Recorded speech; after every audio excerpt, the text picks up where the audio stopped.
જય સ્વામિનારાયણ વિદ્યાર્થી મિત્રો, છેલ્લા લેક્ચરની અંદર આપણે જમીન નિર્માણની પ્રક્રિયા અને એના પ્રકારોની માહિતી મેળવી. આજે આપણે આપણા દેશમાં જે જમીનના જે મુખ્ય પ્રકારો છે એ પ્રકારોને વિગતે આજે સમજીએ. તો એની પહેલો પ્રકાર છે કાપની જમીન વિશે નોંધ લખો. અથવા તો બીજી રીતે પૂછાઈ શકે, ભારતમાં કાપની જમીન ક્યાં ક્યાં આવેલી છે અને કાપની જમીનના લક્ષણો જણાવો. વિદ્યાર્થી મિત્રો, આ 2 ગુણમાં પ્રશ્ન પૂછાય છે કોઈ પણ જમીન વિશેનો, એટલે ખાસ ધ્યાન આપજો. હવે જોઈએ, ભારતમાં કાપની જમીન ભારતના કુલ ક્ષેત્રફળના, ભારતનું જે કુલ ક્ષેત્રફળ છે એના કુલ 43% ક્ષેત્રફળમાં કાપની જમીન ફેલાયેલી છે. ભારતમાં કાપની જમીન કુલ ક્ષેત્રફળના કેટલા ટકા વિસ્તારમાં ફેલાયેલી છે? તો કે 43%. હવે એના વિસ્તારો, કે ભારતમાં કયા એવા પ્રદેશો છે, કયા એવા વિસ્તારો છે કે જ્યાં તમને કાપની જમીન વધારે પ્રમાણમાં જોવા મળે? તો ભારતમાં કાપની જમીન પૂર્વ દિશામાં બ્રહ્મપુત્ર નદીના ખીણ પ્રદેશથી શરૂ કરી અને પશ્ચિમે સતલુજ નદી સુધીના ઉત્તર ભારતના મેદાનમાં પહેલો પ્રદેશ, પૂર્વમાં બ્રહ્મપુત્ર નદીના ખીણ પ્રદેશથી શરૂ કરી પશ્ચિમ દિશામાં સતલુજ સુધીના ઉત્તર ભારતના મેદાનમાં, એટલે ઉત્તર દિશાની વાત થઈ. દક્ષિણ ભારતની અંદર નર્મદા, તાપી, મહાનદી, ગોદાવરી, કૃષ્ણા અને કાવેરીના ખીણ પ્રદેશમાં, તેમજ મહાનદી, ગોદાવરી, કૃષ્ણા અને કાવેરીના મુખ ત્રિકોણ પ્રદેશમાં આવેલી છે. આ એના વિસ્તારો થયા. ફરી વખત વિદ્યાર્થી મિત્રો રિપીટ કરું છું કે ભારતમાં કાપની જમીન કયા કયા પ્રદેશોમાં જોવા મળે છે? તો પૂર્વમાં બ્રહ્મપુત્ર નદીના ખીણ પ્રદેશથી શરૂ કરી પશ્ચિમે સતલુજ નદી સુધીના ઉત્તર ભારતના મેદાનમાં, દક્ષિણ ભારતમાં નર્મદા, તાપી, મહાનદી, ગોદાવરી, કૃષ્ણા અને કાવેરીના ખીણ પ્રદેશમાં, તેમજ મહાનદી, ગોદાવરી, કૃષ્ણા અને કાવેરીના મુખ ત્રિકોણ પ્રદેશમાં આ જમીન આવેલી છે. હવે એના લક્ષણ, કે કાપની જમીનને આપણે ઓળખવી હોય તો કઈ રીતે ઓળખી શકીએ?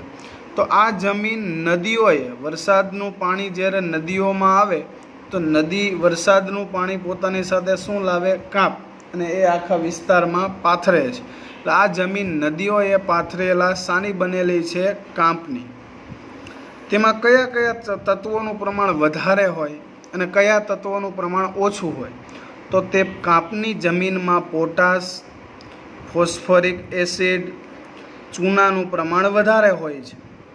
પોટાશ, ફોસ્ફરિક એસિડ અને ચૂનાનું પ્રમાણ વધારે હોય છે, જ્યારે નાઇટ્રોજન અને હ્યુમસનું પ્રમાણ કેવું હોય છે? ઓછું હોય છે. એમાં જુદા જુદા પ્રકારના કઠોળના પાક લેવામાં આવે છે.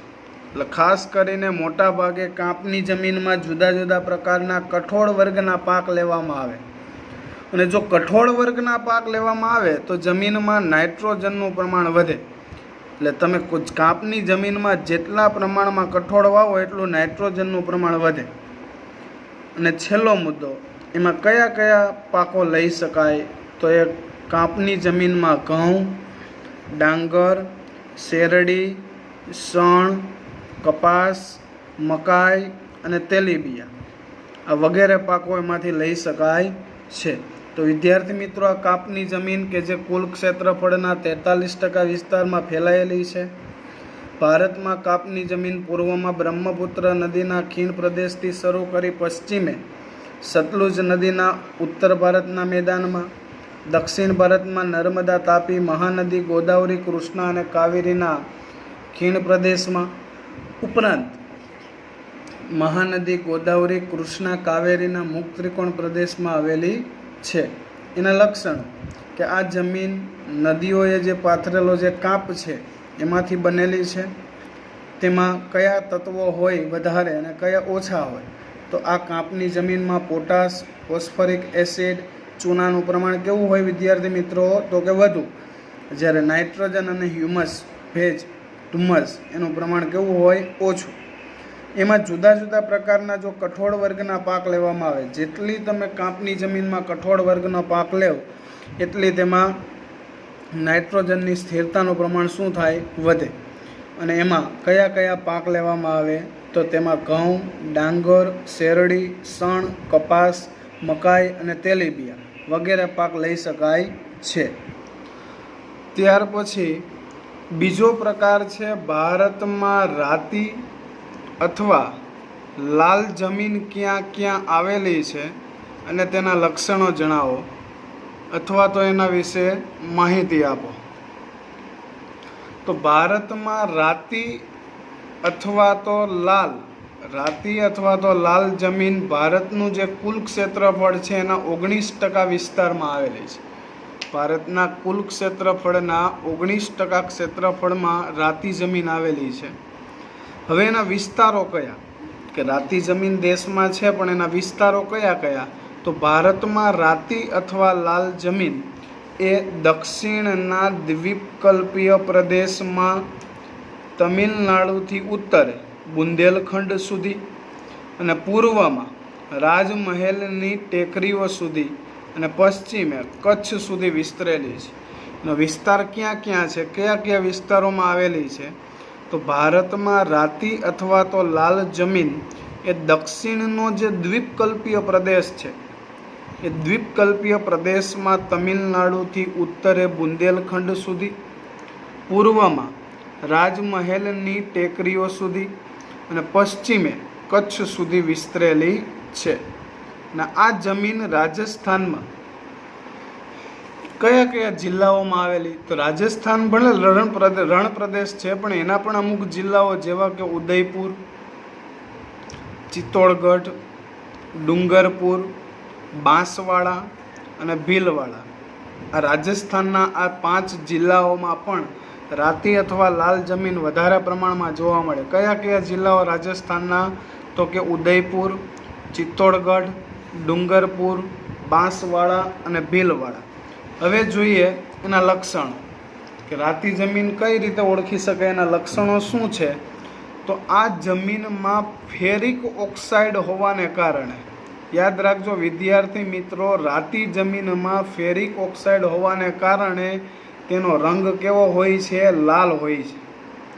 પણ જે આ રાતી જમીન જેમ જેમ તમે એમાં ઊંડાણપૂર્વક જાઓ, જેમ જેમ તમે નીચે જાઓ તેમ એ રાતી જમીન પીળા રંગની બની જાય. રાતી જમીનમાં ફેરિક ઓક્સાઇડ હોવાને કારણે તેનો રંગ લાલ છે. આ જમીનમાં નીચે જતાં તે પીળા રંગની બની જાય છે. તેમાં કયા તત્વો હોતા નથી? રાતી જમીનમાં કયા તત્વો હોતા નથી? તો રાતી જમીનમાં ચૂનો, કાંકરા અને કાર્બોનેટ હોતા નથી. એક ચૂનો, કાંકરા અને કાર્બોનેટ હોતા નથી. તેમાં મેગ્નેશિયમ, ફોસ્ફેટ, નાઇટ્રોજન અને પોટાશની શું જોવા મળે છે? ઉણપ જોવા મળે છે. રાતી જમીનમાં કયા તત્વોની ઉણપ હોય? તો કે મેગ્નેશિયમ, ફોસ્ફેટ, નાઇટ્રોજન અને પોટાશ. અને અંતે એમાં કયા કયા પાકો લઈ શકાય? તો તેમાં ઘઉં, કપાસ, બાજરી, જુવાર, અળસી, મગફળી, બટાકા વગેરે જેવો પાક લઈ શકાય છે. તો આ હતી વિદ્યાર્થી મિત્રો રાતી જમીન.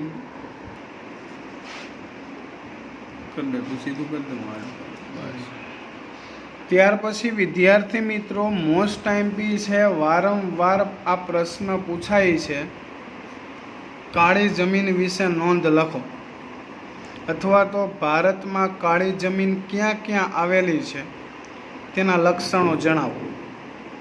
તો ભારતમાં સૌપ્રથમ તો એનું ક્ષેત્રફળ કેટલું? ભારતમાં કાળી જમીન કુલ ક્ષેત્રફળના કેટલા ટકા વિસ્તારમાં ફેલાયેલી છે?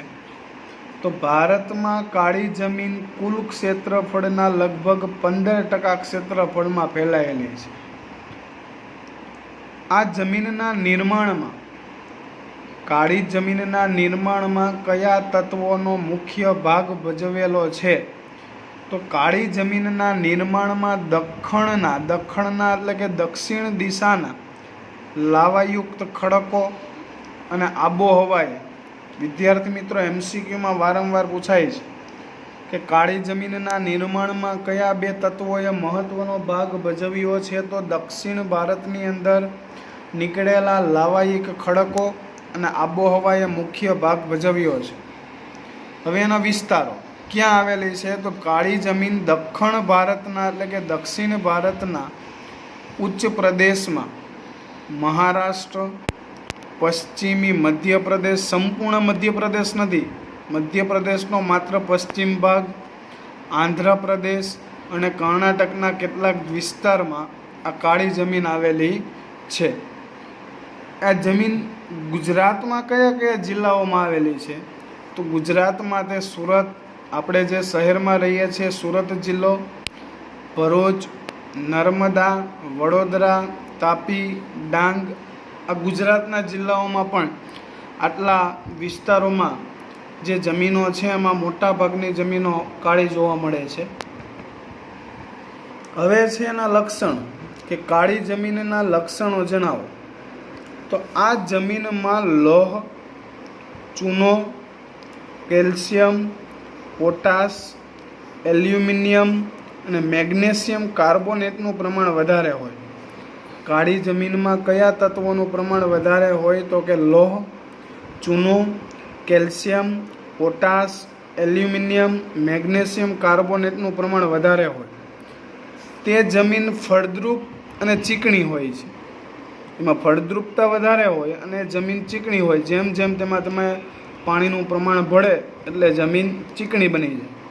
એનો મહત્ત્વનો ગુણ, કાળી જમીન ભેજને લાંબો સમય સુધી જાળવી રાખે છે, માટે તેને એક ફળદ્રુપ જમીન તરીકે ઓળખવામાં આવે. કારણ કે એક પણ જમીન એવી નથી કે જે લાંબો સમય સુધી ભેજને ગ્રહણ કરી શકતી હોય. એટલે કાળી જમીનમાં જે વાવેલો પાક છે એને કદાચ લાંબો સમય સુધી પાણી ન મળે તો પણ તેનો પાક સુકાતો નથી. અને જ્યારે ભેજ સુકાઈ જાય ત્યારે તેમાં ફાટો અથવા તો તિરાડો પડે છે. એમાં કયા કયા પાકો થાય? તો કાળી જમીનમાં કપાસ, અળસી, સરસવ, મગફળી, તમાકુ અને અડદ જેવા કઠોળના પાક લઈ શકાય. અને મહત્ત્વનો મુદ્દો એ છે કે કપાસના પાક માટે સૌથી વધારે કાળી જમીન કપાસના પાક માટે અનુકૂળ હોવાથી એને કપાસની જમીન તરીકે પણ ઓળખાય છે. અને એનું બીજું નામ છે કાળી જમીન, એને રેગુર તરીકે પણ ઓળખવામાં આવે. એટલે 3 MCQ નીકળે. કઈ જમીનને લાંબો સમય સુધી ભેજ ગ્રહણ કરવાની ક્ષમતા છે? તો કે કાળી જમીનને. કઈ જમીન કપાસના પાક માટે અનુકૂળ છે? તો કે કાળી જમીન. અને કાળી જમીનને બીજા કયા નામે ઓળખવામાં આવે? તો કે રેગુર. અસ્તુ. જય સ્વામિનારાયણ. વિદ્યાર્થી મિત્રો, જો તમને આ પ્રકારોમાં કોઈ સમજ ન પડી હોય તો તમે મને ગ્રુપની અંદર પ્રશ્ન પૂછી શકો છો. અસ્તુ. જય સ્વામિનારાયણ.